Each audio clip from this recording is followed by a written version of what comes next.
Hello friends, welcome in કૃષિ ભંડોળ. Good morning all of you. તો ફ્રેન્ડ્સ, આપણે ઇકોનોમીના આગળના લેક્ચર્સ છે કે જો જોઈ લીધા. હવે આજનો આપણા લેક્ચરની શરૂઆત કરીએ. એની પહેલાં જે પણ ફ્રેન્ડ્સ આપણી જોડે નવા જોડાય છે એ લોકો આપણી ચેનલને લાઈક કરો, શેર કરો અને સબસ્ક્રાઈબ કરો. અને જે પણ નવા લોકો જોડાય છે એને જો ટેલિગ્રામ ચેનલમાં જોડાવવું હોય તો એ માટેની જે લિંક છે કે જે ડિસ્ક્રિપ્શન બોક્સમાં આપેલી છે, તો એ લિંકનો યુઝ કરીને આપણી ટેલિગ્રામ ચેનલમાં જોડાઈ શકે છે. તો હવે આપણે વાત કરીશું આજનો આપણો જે નવો ટોપિક છે કે જેમાં છે આર્થિક આયોજન. શું છે આર્થિક આયોજન? એટલે શું આપણે એના આર્થિક આયોજનને કહીએ છીએ ઇકોનોમિક પ્લાનિંગ. 5 યરના જે પ્લાન હતા, શું હતું 5 યર પ્લાન, કે જેની શરૂઆત થઈ એનો બેઝ આપણે છે આ આર્થિક આયોજન ઉપરથી લેવામાં આવે છે. અને સૌપ્રથમ વખત જો આપણે વાત કરીએ આર્થિક આયોજનની સૌપ્રથમ શરૂઆત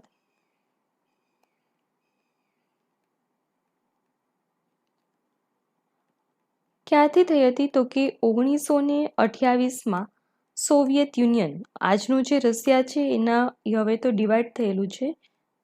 સોવિયત યુનિયન, પહેલાં સોવિયત યુનિયન હતું અને ત્યારબાદ રશિયાનું નિર્માણ થયેલું છે.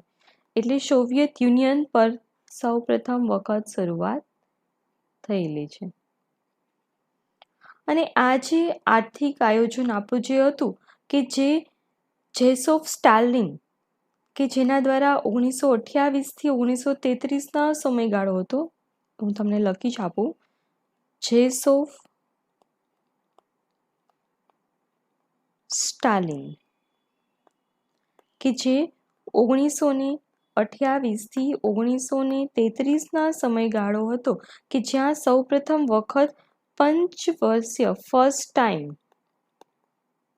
પંચવર્ષીય યોજનાઓ છે કે જે લાગુ પાડવામાં આવેલી હતી. પંચવર્ષીય યોજનાઓ. અને આ જે પંચવર્ષીય યોજના હતી કે જેને ધ ગોસ પ્લાન તરીકે ઓળખવામાં આવતું હતું. શું છે? The gloss plan. આ જે પંચવર્ષીય યોજનાઓ છે કે જેને ધ ગોસ પ્લાન તરીકે આપણે ઓળખવામાં આવતું હોય છે. અને આપણે જો આયોજનની વાત કરી લીધી તો હવે આપણે ડાયરેક્ટ જોઈએ આયોજન એટલે કે પ્લાનિંગ એના ઉપર. તો પ્લાનિંગમાં આપણને ખ્યાલ છે પંચવર્ષીય યોજનાઓ, કે જે પંચવર્ષીય યોજનાઓ એ આપણા હરેક એક્ઝામમાં ઇમ્પોર્ટન્ટ હોય છે. અને આ જે યોજનાઓ હોય છે કે જેમાંથી આપણને એક્ઝામમાં ક્વેશ્ચન પણ પૂછાવાના શક્યતા વધુ હોય છે. તો આપણે આ જે પંચવર્ષીય યોજનાઓ છે એની આપણે શરૂઆત કરીએ. તો પહેલું છે પ્રથમ પંચવર્ષીય યોજનાઓ. શું છે? પ્રથમ પંચવર્ષીય યોજના. આજના લેક્ચરમાં આપણે બધી જ પંચવર્ષીય યોજનાઓ ભણીશું અને ત્યારબાદનો લેક્ચર હશે બધી એટલે 12 યોજના છે. તો મેક્સિમમ આપણે ટ્રાય કરીએ કે બધી યોજના આજે કવર થઈ જાય. અને આના પછીનું જે નેક્સ્ટ લેક્ચર છે કે જેમાં આપણે નીતિ આયોગ વિશેની વાત કરીશું. બરાબર છે? તો પહેલી પંચવર્ષીય યોજના છે કે જેનો સમયગાળો છે 1951થી 1956નો. અને આ જે સમયગાળો છે કે જેમાં આપણી યોજના કે જેની એક મોડલ ઉપર આધારિત હતું, એ જે મોડલ છે એનું નામ છે હેરોડ-ડોમર મોડલ. શું છે? હેરોડ-ડોમર જે મોડલ છે કે જે મોડલ ઉપર પહેલી પંચવર્ષીય યોજના આધારિત હતી. અને આ પંચવર્ષીય યોજના હતી કે જેમાં ગ્રોથ અથવા તો વૃદ્ધિ દર એ શું આપણે નિર્ધારિત કરાયેલો હતો? તો કે 2.1 નિર્ધારિત કરાયેલો હતો 2.1 અને આપણે અચીવ કર્યો એટલે કે વૃદ્ધિદર પ્રાપ્ત કર્યો છે 3.6. એટલે કે આપણો જે ટાર્ગેટ હતો એનાથી આપણે વધુ અહીંયા મેળવ્યો છે. એટલે પંચવર્ષીય યોજના આપણી સક્સેસફુલી કમ્પ્લીટ થઈ એવું આપણે કહી શકીએ. અને હવે આપણે વાત કરીએ તો પ્રાથમિકતા ધરાવતા ક્ષેત્રો અથવા તો પહેલી પંચવર્ષીય યોજના છે એમાં પ્રાથમિકતા ધરાવતું જે ક્ષેત્ર હતું એ કયું હતું? તો કે કૃષિ. એ ક્ષેત્ર કયું હતું? કૃષિ. કૃષિ ક્ષેત્ર છે કે જે પ્રથમ પંચવર્ષીય યોજનામાં આપણું પ્રાથમિકતા ધરાવતું ક્ષેત્ર હતું અને સૌથી વધુ આપણે કહેવાય કે ભાર મૂકવામાં આવેલો હતો તો પહેલી પંચવર્ષીય યોજનામાં કૃષિ ક્ષેત્ર ઉપર. હું તમને આજે પંચવર્ષીય યોજના કરાવીશ એમાં જે પણ મેઇન ઇમ્પોર્ટન્ટ ટોપિક છે કે જે એક્ઝામ પોઈન્ટ ઓફ વ્યૂ પૂછાઈ શકે એવા છે એ જ હું તમને કવર કરાવીશ. આમાં ઘણી બધી વસ્તુ બીજી ડિટેલ્સમાં છે પણ એના વિશે આપણે એટલું ખાસ જરૂરી નથી એટલે હું અત્યારે તમને એ લેતી નથી. બરાબર છે? એટલે આપણી પહેલી પંચવર્ષીય જે યોજના છે કે જે કૃષિ એટલે કે આપણું જે એગ્રીકલ્ચર જે સેક્ટર છે કે જેમાં હતું અને આ જે એગ્રીકલ્ચર સેક્ટર છે આપણને ખ્યાલ છે કૃષિ ક્ષેત્ર છે તો એમાં શેની જરૂર પડે? સિંચાઈની જરૂર પડે ને. તો આ જે સિંચાઈ છે એના માટે ભાખરા જે ડેમ છે એ બાંધવામાં આવેલો છે. ભાખરા નાંગલ નદી પર, સતલુજ નદી પર ભાખરા નાંગલ ડેમ બાંધવામાં આવેલો છે. ત્યારબાદ હીરાકુંડ ડેમ બાંધવામાં આવેલો છે અને દામોદર વેલી. શું છે? દામોદર વેલી.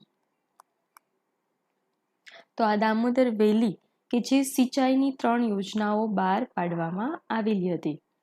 એટલે પહેલી પંચવર્ષીય જે યોજના હતી એમાં ઇમ્પોર્ટન્ટ આટલી ચીજ વસ્તુ છે કે જે તમારે વ્યવસ્થિત યાદ રાખી લેવાની છે અને નોટ કરી લેવાની છે. હવે આપણે વાત કરીશું બીજી પંચવર્ષીય યોજનાની. તો જો બીજી પંચવર્ષીય યોજનાની આપણે વાત કરીએ તો બીજી પંચવર્ષીય યોજનામાં શું સમાવેશ થયેલો હતો એની આપણે વાત કરીએ. હું તમને લખી આપું કે જેથી તમારા લોકોને ઈઝી રહે. ઠીક છે? તો બીજી પંચવર્ષીય યોજનાની આપણે વાત કરીએ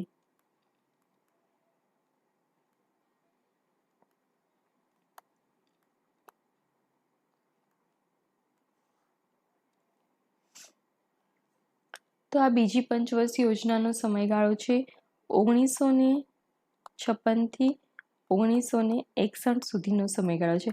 આ બધી યોજનાઓના તમારે 3 વસ્તુ મેઇન યાદ રાખવાની છે. એક તો છે સમયગાળો, ત્યારબાદ બીજું છે ગ્રોથ રેટ અથવા તો વૃદ્ધિ દર.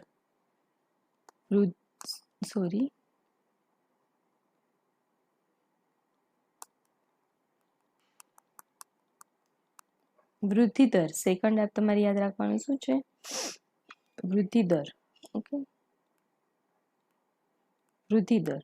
અને ત્રીજું તમારે યાદ રાખવાનું છે મહત્વનું ક્ષેત્ર અથવા તો કોઈ પણ મહત્વની જે તે યોજના દરમિયાન કોઈ પણ અચીવમેન્ટ હોય તો એ ક્ષેત્ર. આ 3 વસ્તુ બધી યોજનામાં તમે યાદ રાખી લેશો એટલે એક્ઝામમાં કોઈ પણ ક્વેશ્ચન પૂછાશે તો ઇઝીલી તમે ટેકલ કરી શકશો. તો બીજી પંચવર્ષીય યોજનાનો સમયગાળો આપણે જોયો 1956 થી 61 સુધીનો હતો અને આ જે યોજના છે એ પીસી મહાબિલોની શું છે?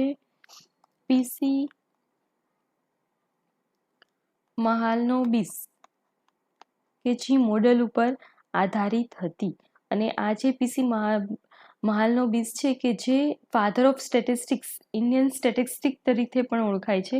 એટલે કે આંકડા શાસ્ત્રીય હતા કે જે મહત્વના કે જેમને આપણે કહીએ ને કે ભારતીય આંકડાકીય સંગઠન એટલે કે ઇન્ડિયન સોસાયટી ઓફ કલ્ચર, ભારતીય જે આંકડાકીય સંગઠન છે કે જે કલકત્તા ખાતે આવેલું છે એમને સ્થાપના કરેલી છે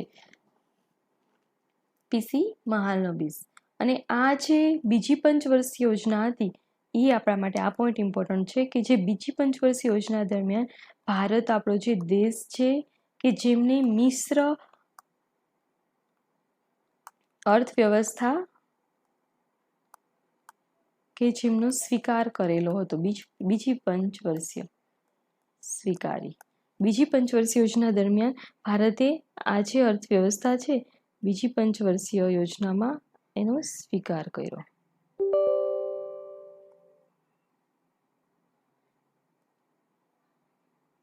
બીજી પંચવર્ષીય યોજનામાં ભારતે મિશ્ર અર્થવ્યવસ્થાનો સ્વીકાર કર્યો અને આ જે પંચવર્ષીય યોજના છે બીજી કે જેમાં ભારે ઉદ્યોગો પર ભાર મૂકવામાં આવેલો હતો. પહેલી પંચવર્ષીય યોજનામાં કૃષિ ઉપર હતો, અહીંયા ભારે ઉદ્યોગો પર ભાર મૂકવામાં આવેલો હતો. અને આનો જો આપણે વાત કરીએ બીજી પંચવર્ષીય યોજનામાં, તો બીજી પંચવર્ષીયમાં યોજનામાં એક તો અલગ અલગ સ્ટીલ પ્લાન્ટ હતા કે જે સ્થાપવામાં આવેલા હતા. ભારે ઉદ્યોગો છે એટલે સ્ટીલના પ્લાન્ટ સ્થાપ્યા, સ્ટીલના પ્લાન્ટ કે જેની સ્થાપના કરવામાં આવેલી હતી, સ્ટીલ પ્લાન્ટની. તો આ સ્ટીલ પ્લાન્ટ છે કે જેમાં અલગ અલગ આપણે વાત કરીએ તો ભિલાઈ છે કે જ્યાં ભિલાઈ ખાતે,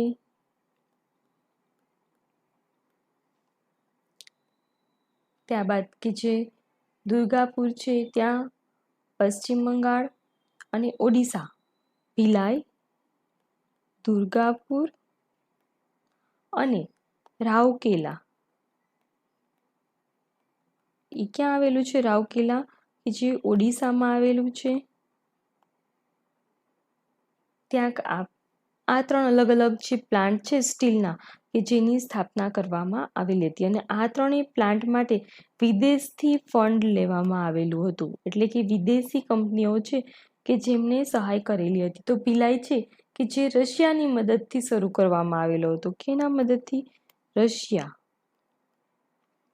ત્યારબાદ આપણે દુર્ગાપુર કે જે પશ્ચિમ બંગાળમાં આવેલું છે એ બ્રિટનની મદદથી. અને રાઉરકેલા છે કે જે ઓડિશામાં આવેલો છે એ જર્મનીની મદદથી શરૂ કરવામાં આવેલું છે.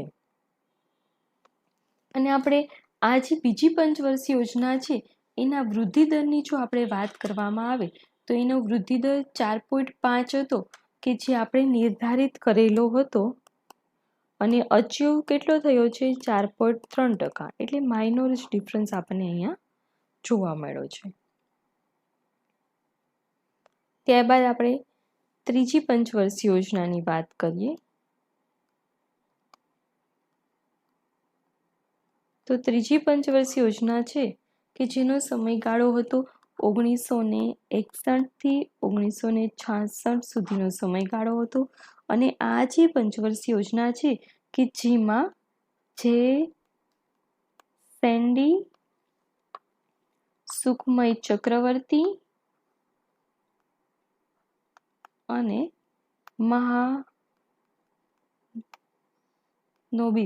જે મહાલનોબિસ છે મોડેલ આપણે આગળ જોયું, આ ત્રણેય સાયન્ટિસ્ટોના મોડેલનો યુઝ કરવામાં આવેલો હતો અથવા તો એમનો. પરંતુ આ જે ત્રીજી પંચવર્ષીય યોજના છે કે જેમાં આપણો ગ્રોથ રેટ 5.6 નિર્ધારિત કરેલો હતો અને 2.8 અચીવ થયો, એટલે ખૂબ જ પુઅર ગ્રોથ રેટ અચીવ થયો.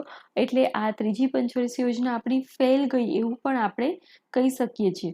અને અનુત્પાદન છે કે જેમાં આપણે વધારો કરવા માટે આત્મનિર્ભરતા કેળવવાની જરૂર હતી કે જેની શરૂઆત થઈ હતી 1966માં. તમે જોઈ શકો છો હરિત ક્રાંતિ છે કે જેની શરૂઆત 1966થી થઈ હતી. અને આ ત્રીજી પંચવર્ષીય યોજના છે કે જેમાં આપણે ભારત અને ચીનનું યુદ્ધ થયું હતું.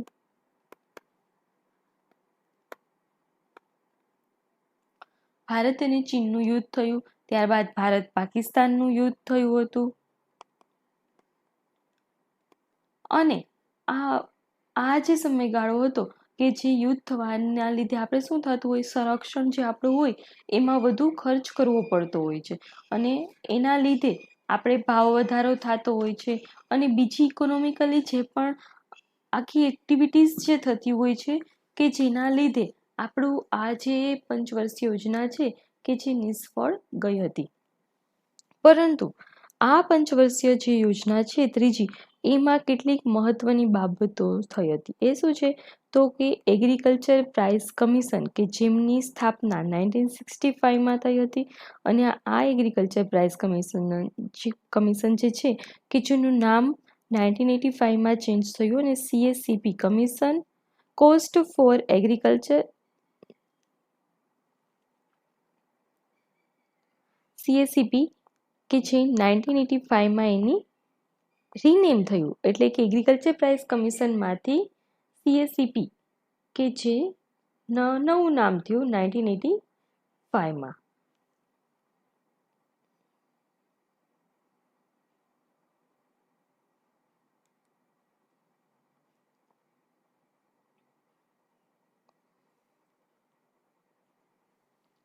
ત્યારબાદ આપણે જો વાત કરીએ તો 1965 છે કે જ્યાં FCI food corporation of India કે જેની સ્થાપના થઈ.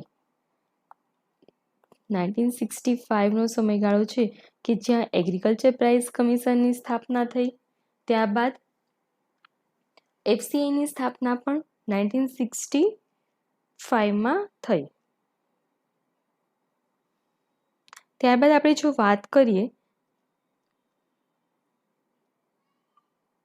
કે 1965 કે જે FCI અને APC એટલે એગ્રીકલ્ચર પ્રાઇસ કમિશન છે કે જેની સ્થાપના થઈ. અને આ જે APC છે એગ્રીકલ્ચર પ્રાઇસ કમિશન એ શું છે તો કે 1985માં CACP તરીકે ઓળખાય છે. CACP તો એનું ફૂલ ફોર્મ શું આપણે છે તો કે CACP કે જે કમિશન ફોર એગ્રીકલ્ચર